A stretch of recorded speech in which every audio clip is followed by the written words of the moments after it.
Welcome, everyone, to our first Home Day Luncheon speaker event of 2025-2026 calendar year. I'm Kate McCormick, co-second VP with Lori Howard of Programs. And I'm delighted to introduce you today to our speaker, Mia Monroe. Mia is a well-known local champion of our natural world. Many of you know her as Ranger Mia. She was an ambassador of the Redwoods and the face of Muir Woods, where she was stationed for over 40 years before retiring last year from the National Park Service. A resident of Tam Valley, Mia has led a lifetime of environmental advocacy. Born in Sacramento into a family in tune with conservation and always exploring outdoors, she spent her childhood in San Carlos in San Francisco before she studied forestry at UC Berkeley. After university, she began her career of public service as a park ranger. She is also known as the Monarch Whisperer, and I think you may have heard of her in that regard too. She will speak to us today about her work as the founders of the Xerces Society's Western Monarch Count. I have to practice that every time I say it. The count engages volunteer community scientists in collecting data on the overwintering Western monarch population along the Pacific coast from Mendocino to Northern Baja. And I just want to mention the Xerces Society for Invertebrate Conservation is an organization dedicated to protecting invertebrates and their habits. And it was named for the Xerces blue butterfly, which became extinct in San Francisco in the 40s due to human activities. Thanks to Mia's amazing dedication over the years, monarch conservation efforts have continued to gain traction. About her participation in the count, Mia has said, "I was powerfully moved to become a community scientist and make a meaningful contribution. It has become a way of life as monarchs symbolically mark the change of seasons. Now I look forward to meeting with friends, being a strong voice, and involving schools and libraries to extend the enthusiasm and reach." I can imagine the thrill in this quote of hers. There is nothing like watching the flashes of orange dancing like living stained glass as they fill the sky. Please join me in welcoming Mia Monroe. See, maybe I'll get around here. Thank you. And I'll be over here. Should I be turned on? Yeah, just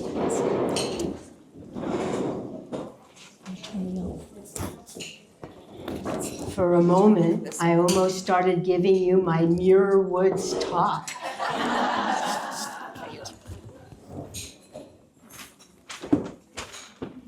But President Michelle refreshed for me that one of the early and important purposes of the Outdoor Art Club was protecting and saving our open spaces. And it also connects to two of my big themes. And one of them, if you could hold this up, was looking in your archives and learning in 1972, let's see, the Outdoor Art Club approved seed money to help save a famous monarch grove in Muir Beach. And some of you might know it as the Terwilliger Grove. So thank you for coming back and letting me report on that investment.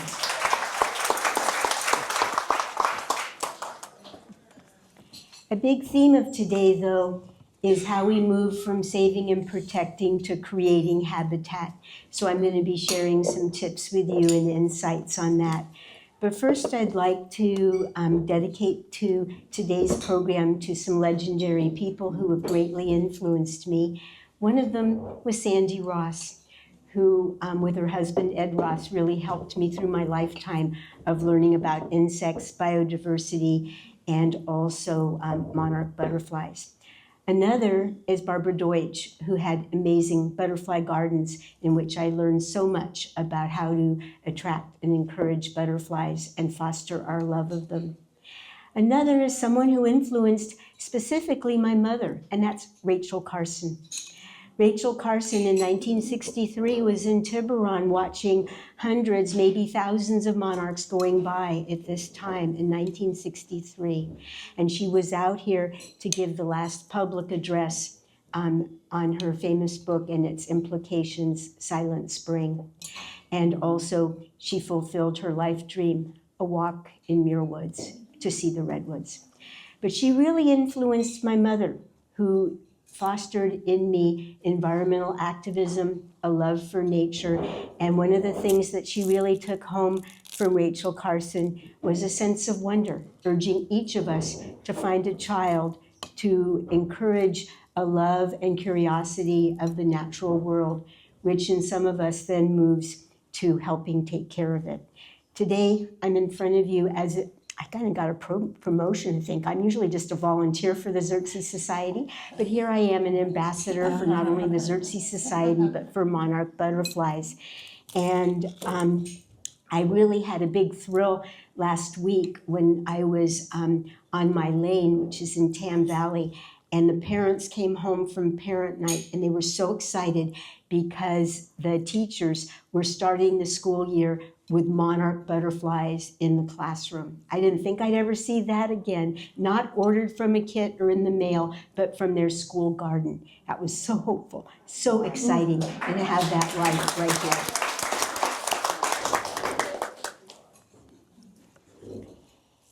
The Xerces Society, as you just learned, was named after the first butterfly known to go extinct at the hand of man.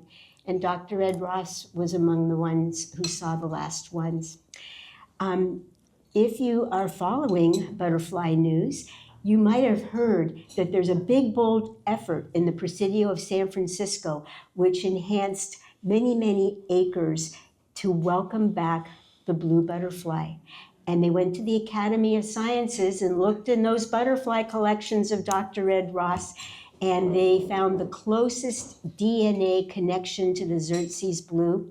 They sought that closest collection and found it in Monterey, and they're now returning the silvery blue to the dunes of San Francisco in the hope that with the right habitat, it will mutate into that extinct butterfly. It's called resurrection ecology. It's the new cutting edge thing happening in a national park near you. So now that you've heard about it, I bet you're going to pay attention because it's pretty exciting.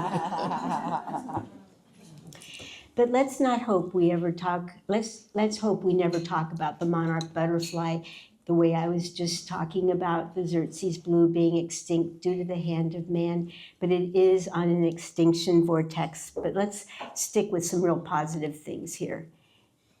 I kind of look at protecting the life that sustains us. At my luncheon table, we were talking about what Rachel Carson told us, that it's the insects that help nurture so much in the food chain, and because they are living on the plants. So it goes plants to insects to birds to everything. And so we really need to nurture the life that sustains us. And the Xerces Society has many programs and tools to do that. And I'm involved in several of these and have been very active in Marin in standing up our monarch counts, working with schools. And I'm part of a proud group, the Marin Monarch Working Group, that got the Board of Supervisors to take the Pollinator Pledge. And also we were awarded the IPM, the Integrated Pest Management Award for this year. So not only do we admire those wonderful orange stained glass flying things among us and the gardens that sustain them, but we're also rolling up our sleeves to try to make it a healthier world here in Marin County. Now, a really moving moment happened for me in December 2020. Remember, that was a pretty difficult year, the pandemic year. And during that year, many scientists rose up, and citizens and organizations, and they said to the government, we're seeing fewer and fewer and fewer monarch butterflies. We're worried. We want it to be studied for endangered species status. And in December 2020, the Fish and Wildlife Service held a hearing, and they started off by saying, no one waited till there was a rule or a regulation to be told to take care of monarchs. All throughout the United States, people in every walk of life have found a way to help take care of this beautiful butterfly. They have rolled up their sleeves in every possible way to take care of the monarchs. No one has waited. And that's exemplified in Marin and especially in Mill Valley. The monarch, an icon on the edge. When I was a child, maybe you, the monarchs in California numbered in the millions. They were a common butterfly. We saw them often in our garden. We would go to places like Pacific Grove. If you grew up in the eastern states, they were abundant. It was a different world. Now they're on the edge, this beautiful insect. Monarch butterflies are a North American insect. Canada, United States, and Mexico. They're common, they're abundant. We see them at different times during the year, and that's why they connect us. And this map is really important right now. If you can go all the way to your left to California, monarchs are present in Marin right now, breeding and on their way to the coast. They're present in Nevada, Yosemite, Oregon, Washington, one last generation before they begin migrating. Monarchs at this moment are distributed throughout the United States.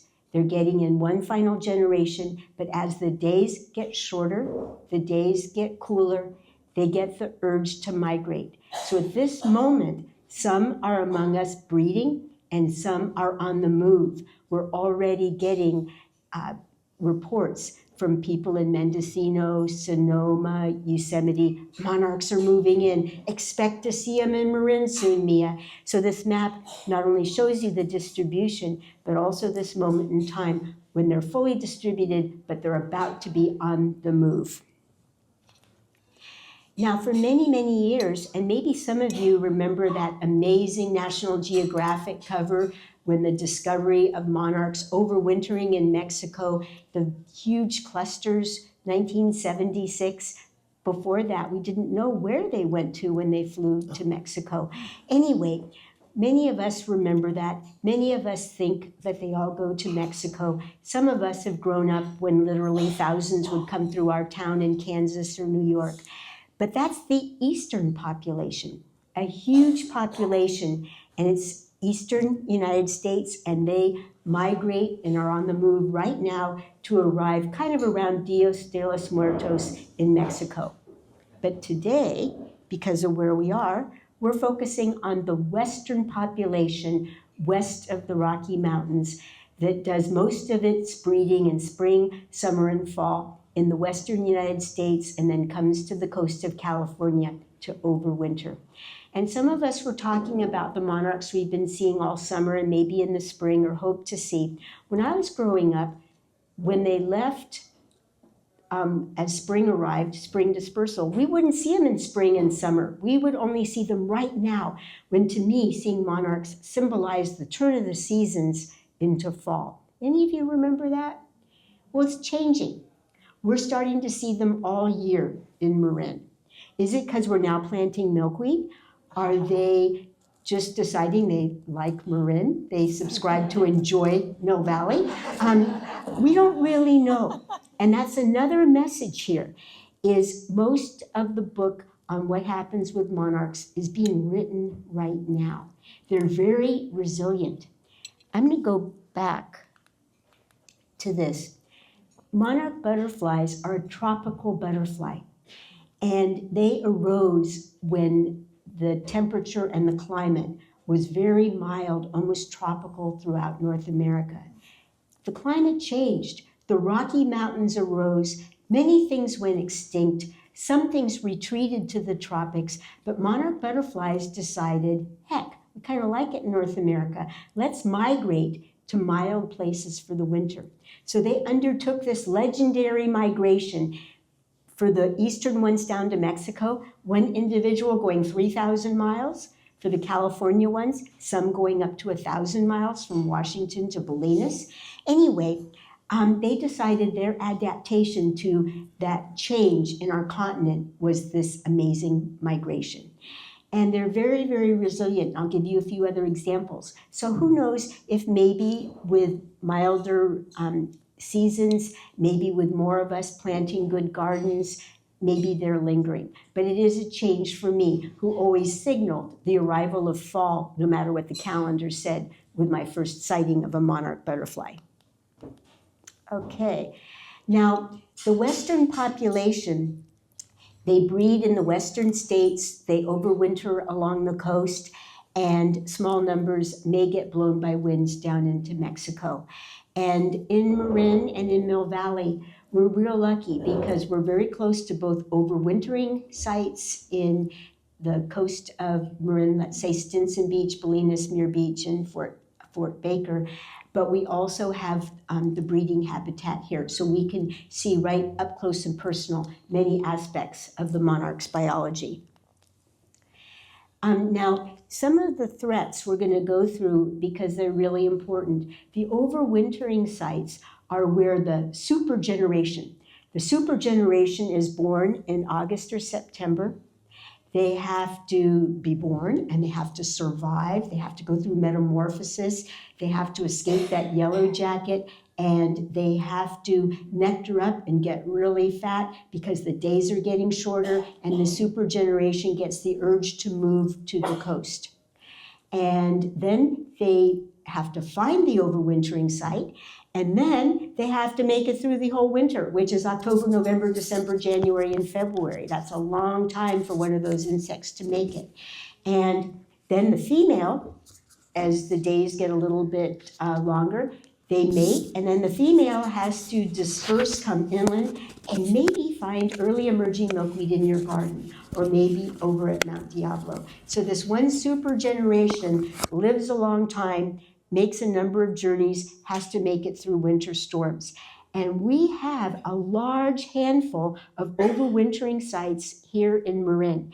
Maybe some of you went to that famous Terwilliger site in Muir Beach.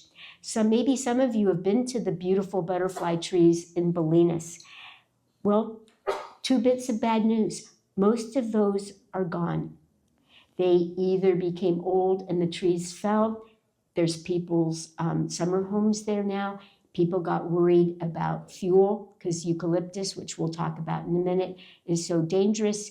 Maybe people wanted the view. Most of the overwintering sites in Marin are gone.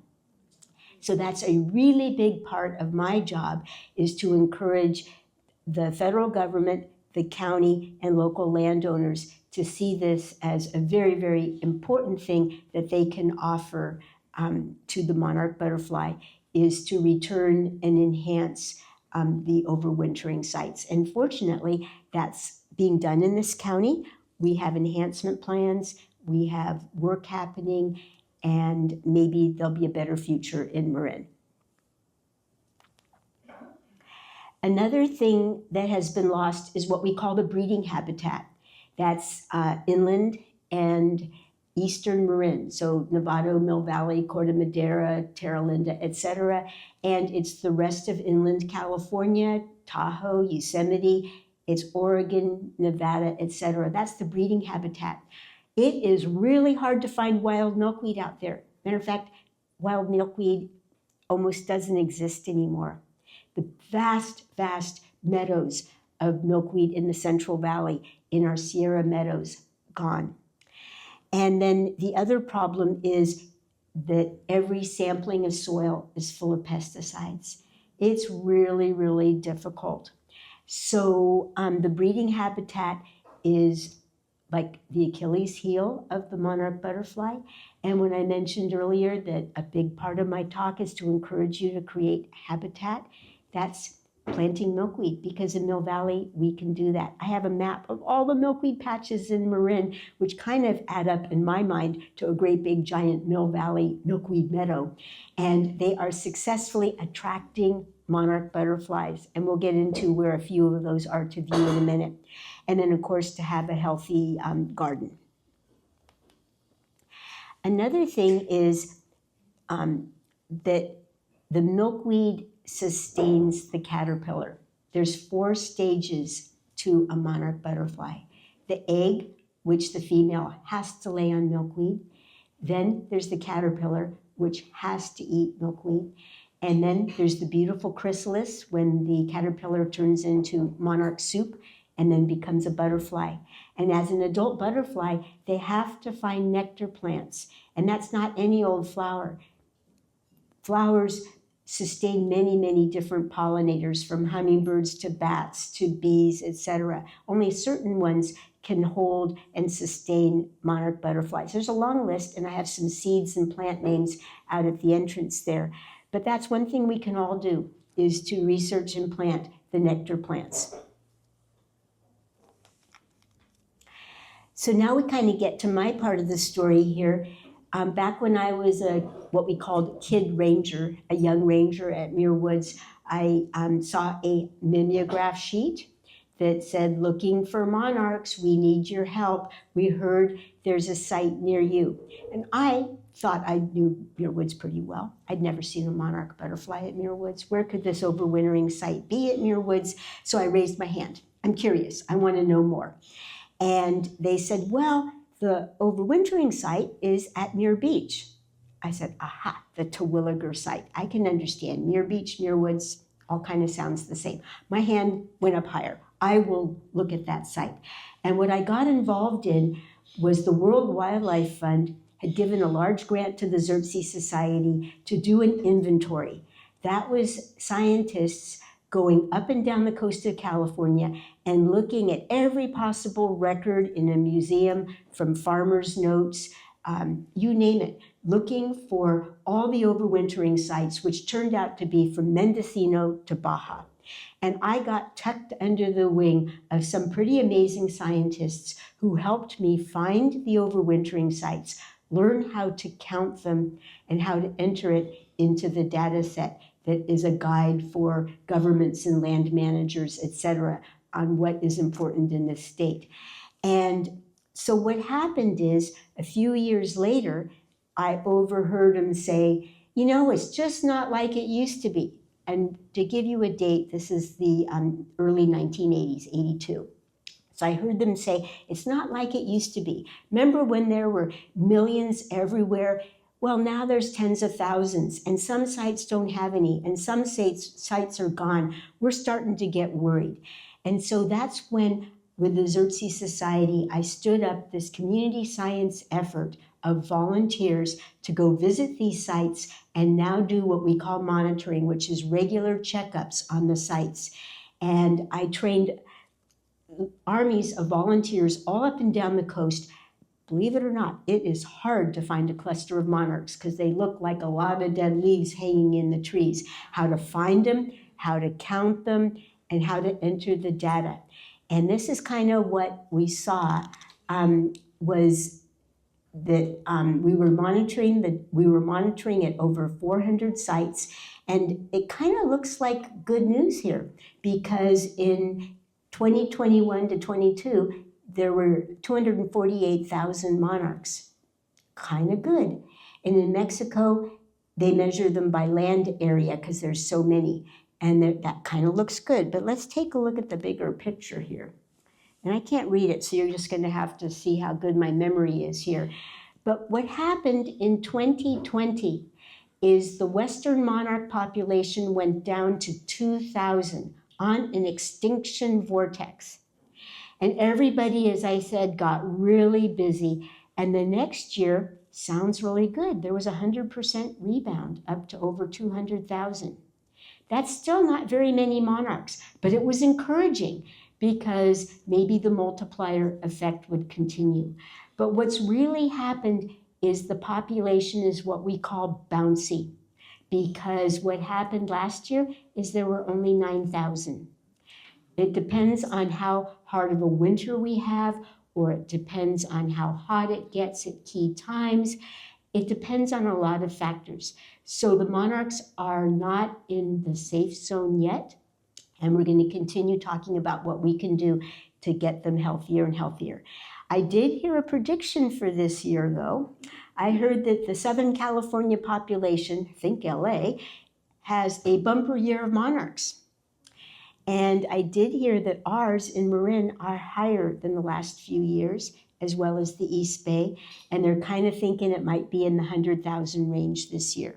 So don't put any bets out there, but let's keep hoping for that higher bounce. Now, what is it that monarchs need? I'll never forget being at Green Gulch with Wendy Johnson, that's a Buddhist Zen center, and her saying the hardest thing about this whole monarch butterfly thing is getting used to letting the caterpillars eat the plants. But I'm a Buddhist. I believe in supporting all living things, so I'm just practicing my Buddhism, and I'm supporting all living things. But I'm a gardener, and for most of us, we see munch marks, we see holes in our plants, and we get worried and we do worse. But it's really important to remember that this beautiful caterpillar is the second stage of metamorphosis for the monarch butterfly. And I was talking to some of you before lunch, and we were all nodding, yes, they are very hungry. That children's book, The Hungry Caterpillar, if you've been around caterpillars, you know that they will eat you out of home and garden. You just can't supply enough milkweed. It's pretty amazing, but it's really, really important. And to recognize them is really important and celebrate that something good is going on. And then the next thing we can all do is create habitat for monarchs. I look around Mill Valley, and of course I see the number of schools that now have pollinator gardens. I see our Mill Valley Library has a pollinator garden. I see the Redwoods has a pollinator garden. I see the Mill Valley Public Safety Building has a pollinator garden. And you have to take the pledge. You have to provide the nectar plants, and you have to provide the baby caterpillar food plants, milkweed, and you have to keep a clean garden, and you have to make sure there's water, and you have to make sure there's shelter. And we've learned how important shelter is because last year, 2024, remember those heat domes that over 100 degrees that went on for more than 7 days? That's a heat dome. Well, it baked the monarchs in July, and it baked the monarchs in September. Those were the two big heat domes. So the population was real high, and they all got baked. It was very, very tragic. Okay, so one thing to do is to be familiar and look every possible place for where we can have habitat for monarchs. And then we need nectar because they need that to fuel their flight and fuel their migration. So you need to find the right plants. You need to have healthy plants. And you need to have the right plants for what time of year it is. So right now, for example, the right plants are full of nectar and they're in bloom now. Some of you who are gardeners know that it's kind of hard to find late fall and winter blooms, but that's what you want because that's what they need to nectar on as they're moving around. And then of course, if I said, what's the magic word for today? Besides monarchs, it's milkweed. Planting milkweed is really, really important. Now, at my luncheon table, we were talking about how complicated we're making this because the phrase is right plant, right place. And what we learned a few years ago is that the beautiful tropical milkweed, which monarchs really love, is not the right plant. It's not the native milkweed, and it does a couple of really difficult things. One is because it's tropical, it does not go dormant. The native milkweed goes dormant in the fall. And that's the time when monarchs should be obeying the instinct to migrate. But if you have tropical milkweed, we can all recall our teenage days. Sex, drugs, rock and roll, let's stay with the tropical milkweed. Here's milkweed. Anybody want to mate? We can lay our eggs on tropical milkweed. Just think of the losses. That's a monarch that doesn't migrate. winter will arrive and kill the eggs and the caterpillars. Tremendous loss to the population. But it gets worse because it doesn't go dormant. It doesn't break the disease cycle of a protozoa that is raging through the monarch world and transitions from one adult to another and from the adult to the egg, etc. OE is what we call it, and we have a pandemic disease going through the monarchs right now.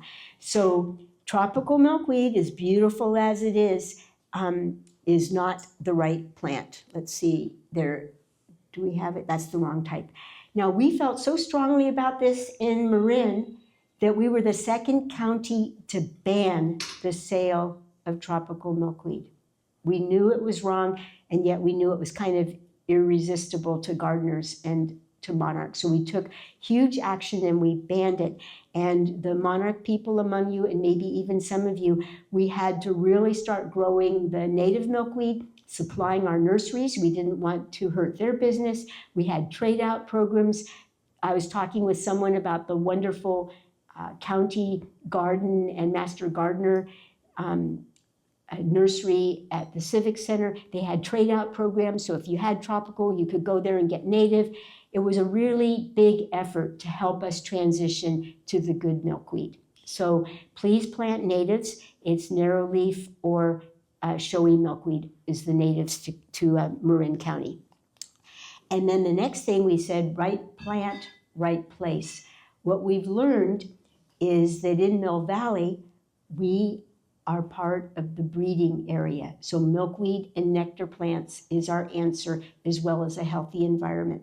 But at the coast, which for us is Stinson Beach, Bolinas, Muir Beach, and Marin Headland, Sausalito, that's too close to the overwintering area. So if we plant milkweed there, the monarchs are tempted to break out of their sexual hibernation and mate out of season. So planting things in the right place is important too.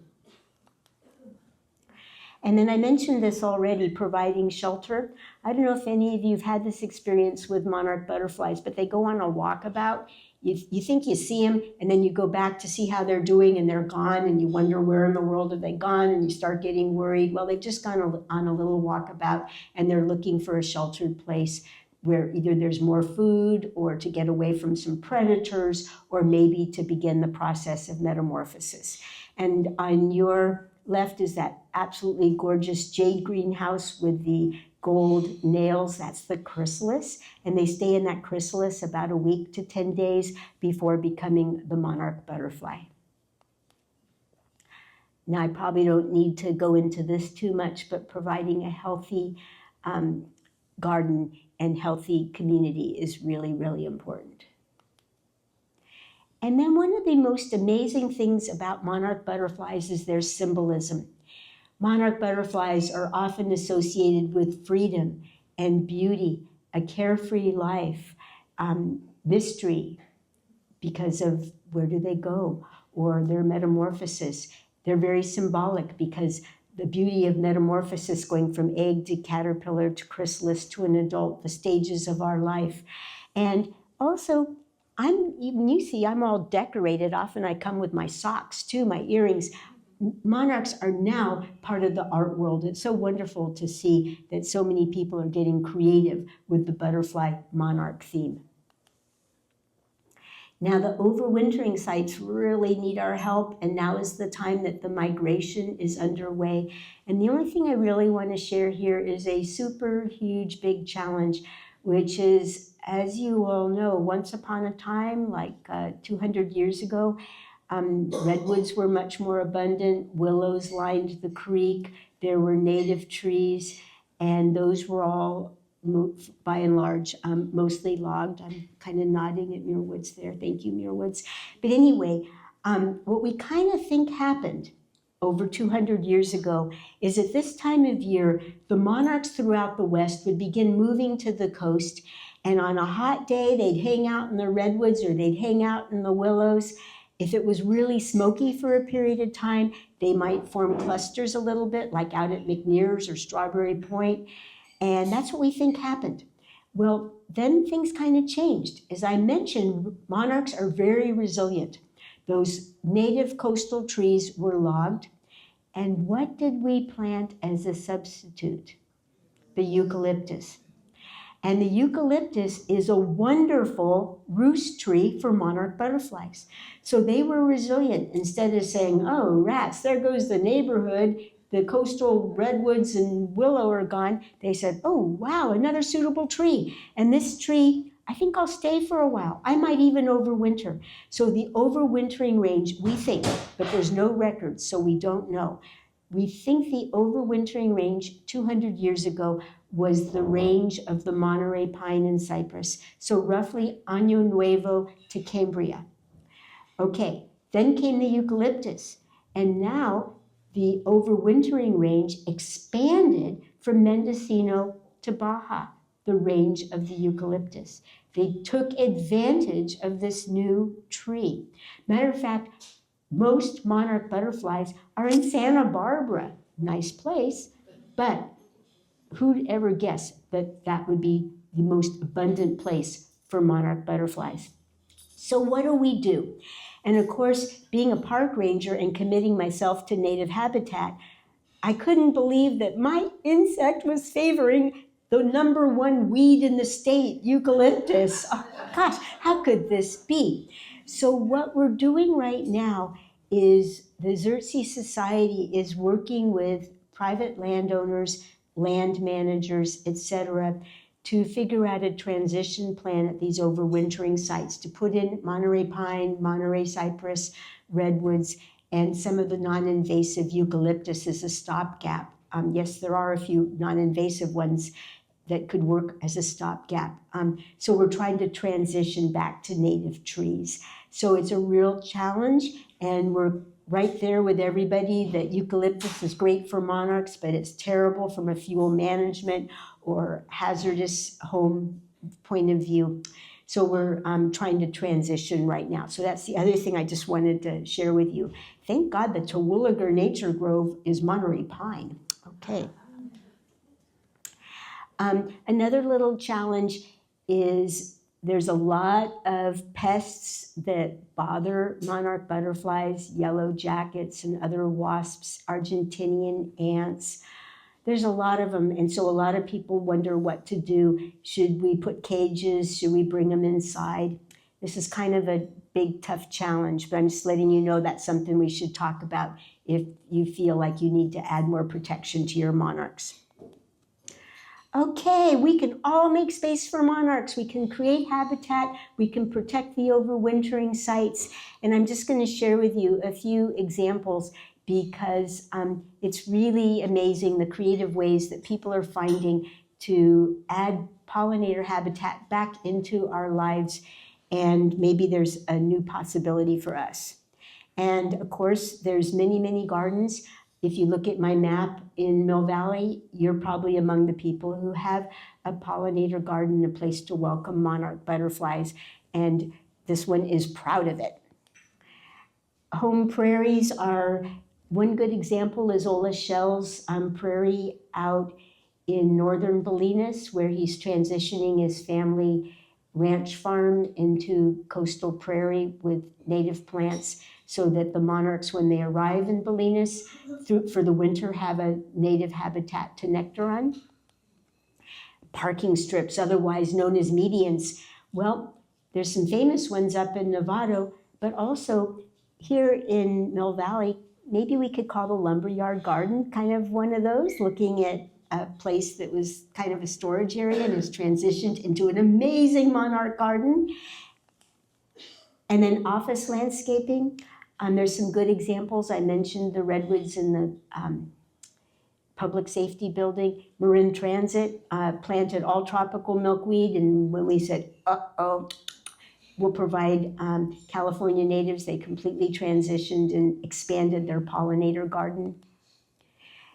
This is a good example of what's happening at Mount Burdell, one of the few places left in Marin County where there is wild milkweed, and one TAM in the county of Marin is working hard to restore the wild milkweed there. Now, I just am going to go through this really, really quickly, and I want you to think about some of the libraries in Marin, which have amazing pollinator gardens with an emphasis on milkweed for monarchs, such as our Mill Valley Library, the Larkspur Library, the Corte Madera Library, our Bay Model, because these are kind of resources to encourage you to take the pledge or to think about the other pollinators like the bees, or to do research or volunteer or help kids. I think this is the kids slide. We have many materials for teachers and parents, and then be like what I am, a community scientist following protocol to look closer and share my data. All of you can do it with your phone on iNaturalist, and that's the big call right now, because we want to know, when do monarchs arrive at the coast? When do roosts form? When are they in your garden? And that goes into a big database. And then there's lots and lots of reading material out there. That's why I said think of our libraries. Miranda, the children's librarian at our Mill Valley Library, said the most popular exhibit in the children's room is the Monarch exhibit. Lots of things online. You can listen to stuff, bug banter, wow. There's even a way to view, connect, and thank you. I know it's been a long period of time. You probably have questions, so I just wanted to get to that part.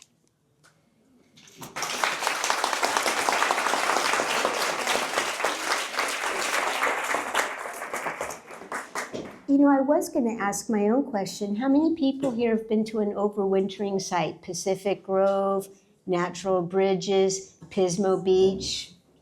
How many of you have been to a Marin overwintering site? Was it the Terwilliger Grove, Bolinas? Yeah. Now, a real big question. Who's been to Mexico to see the monarchs in Mexico? Pretty amazing, huh? Yeah. Once in a lifetime experience. It's amazing. Okay, anything I can share with you or things to contribute? I want to thank a lot of you for sharing stuff in between. Yes, lady in the chrysalis green shirt. Please wait for the microphone, and we have a question right here. Do you have a slide of your map? I'm in Tennessee Valley, and I'm wondering if that makes me not a good place to plant milkweed. She lives in Tennessee Valley. She wants to know if I have that map, and is Tennessee Valley a good place? And it meets the criteria of being farther than 1 mile from the coast and further than 1 mile from an overwintering site. Your closest one would either be Muir Beach or Fort Baker. So yes, go for it. And close by in Tennessee Valley, there's the wonderful school garden at our elementary school. And there's several very successful gardens at C&L Nursery, Good Earth, and in your nearby gardens. So you can be a kind of a meadow out there. Okay.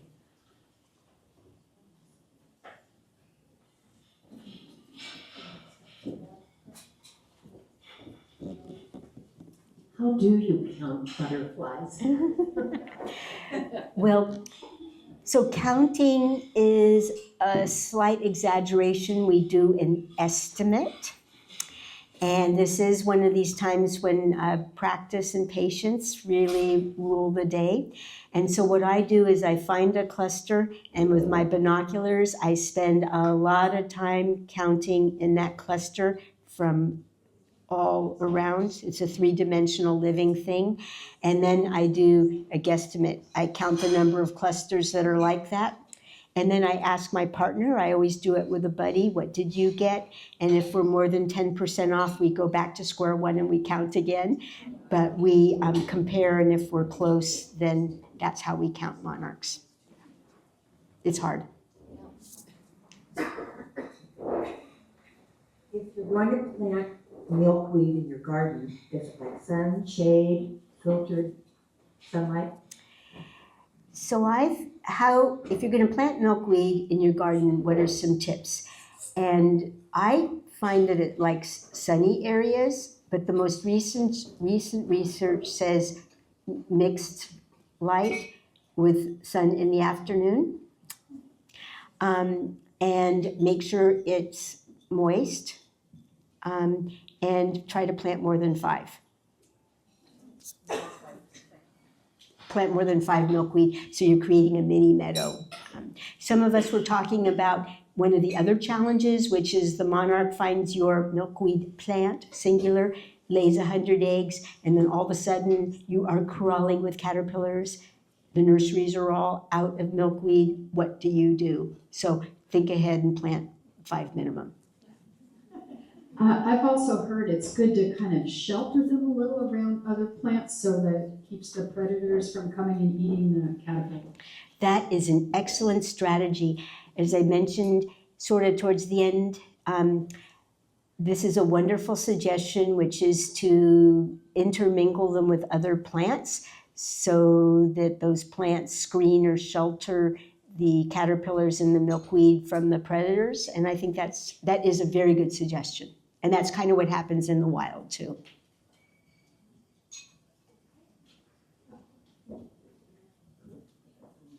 What are their predators?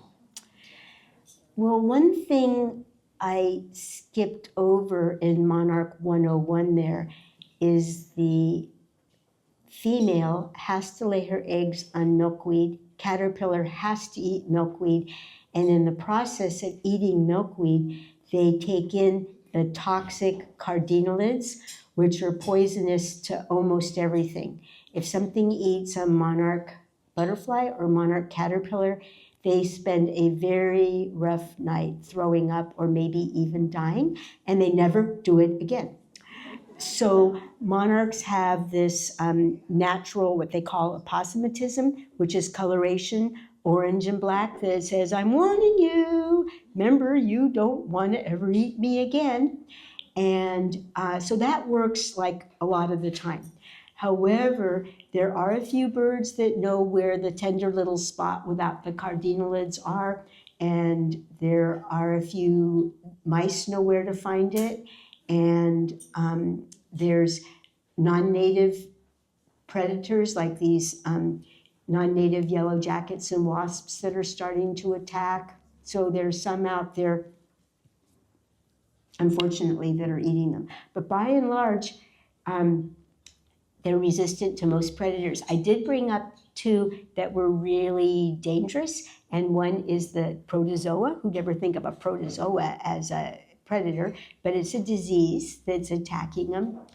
And just lost what the other was. There's a fly that also knows how to infect them as well. Well, you know, there's some curious things out there that try everything once. So you have your sacrificial caterpillar or butterfly. So, which of course is no big deal. It's how the world goes around until you have very few. And it's your precious caterpillar. You know, when there's very few and everything is precious, then all of a sudden those trial and error things that deer or raccoons do become a bigger problem. Yeah.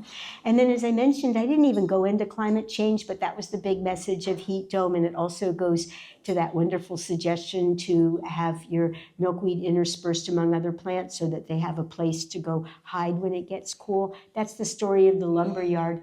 The caterpillars and the chrysalides, the chrysalises that were out in the sun cooked, whereas those that were in the protected areas under benches or railings or deep down survived. So. Thank you so very much. Thank you.